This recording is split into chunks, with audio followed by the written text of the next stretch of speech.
আসসালামু আলাইকুম ওয়া রাহমাতুল্লাহি ওয়া বারাকাতুহু।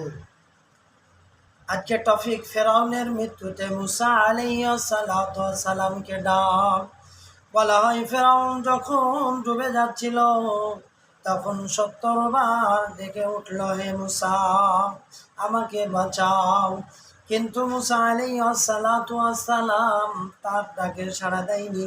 তখন আল্লাহ তাআলা ওহী পাঠালেন, হে মুসা, ফেরাউন যদি ৭০ বার তোমাকে ডাকতে পারে, কিন্তু একবারও যদি আমাকে ডাকতো, আমার ইজ্জত মহিমার কসম আমি তাকে ভালোবেসে কাছে টেনে নিতাম। এটাই সেই ফেরাউন যে বলেছিল আমি তোমাদের সর্বোচ্চ প্রভু, আমি তোমাদের মালিক। তাহলে ভাবুন আল্লাহ তাআলা কতটা দয়ালু। সুবহানাল্লাহ।